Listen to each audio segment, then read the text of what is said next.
Hi everybody, today is January 18th, 2014.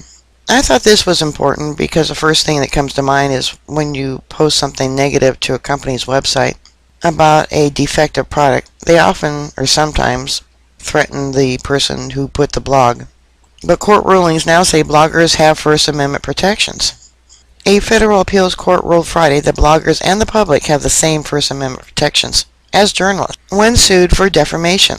If the issue is of public concern, plaintiffs have to prove negligence to win damages. The Ninth U.S. Circuit Court of Appeals ordered a new trial in a defamation lawsuit brought by an Oregon bankruptcy trustee against a Montana blogger who wrote online that the court-appointed trustees criminally mishandled a bankruptcy case.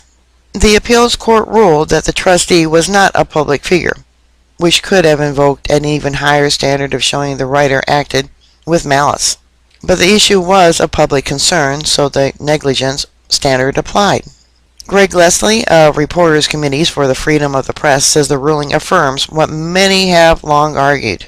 Standards set by the 1974 U.S. Supreme Court ruling, Gertz v. Robert Welch Incorporated, applied to everyone, not just journalists. It's not a special right to the news media, he said. It's a good thing for bloggers and citizens, journalists, and others. Crystal L. Cox, a blogger from Eureka, Montana, was sued for defamation by Ben attorney Kevin Padrick and his company Obsidian Finance Group LLC after she made posts on several websites she created accusing them of fraud, corruption, money laundering, and other illegal activities.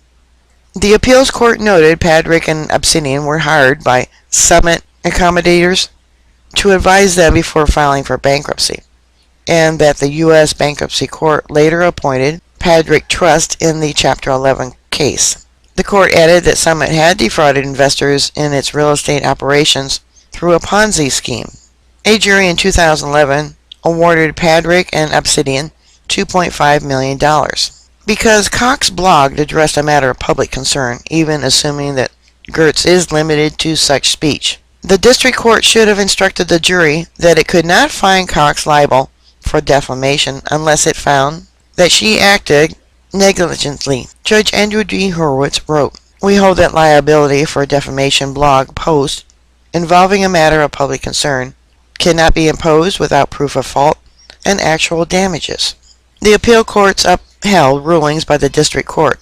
The other posts by Cox were constitutionally protected opinion. Though Cox acted as her own attorney, UCLA law professor Eugene Vala, who has written an article on the issue, learned of her case and offered to represent her in an appeal. Vala said such cases usually end up settled without trial, and it was rare for one to reach the federal appeals court level. It makes clear that bloggers have the same First Amendment right as professional journalists, he said. There have been similar precedents before concerning advocacy groups, other writers, and book authors. And this follows a fairly well-established chain of precedents. I believe it is the first federal appeals court level ruling that applies to bloggers. An attorney for Padrick said in an email that while they were disappointed in the ruling, they noted the court found there was no dispute that the statements were false and defamatory. Ms. Cox's false and defamatory statements have caused a substantial damage to our clients, and we are evaluating our options with respect to the court's decision, wrote Stephen M. Winkler. Alright, bookmark my site. I'll keep you up to date. Please stay safe, and I'll talk to you later. God bless you.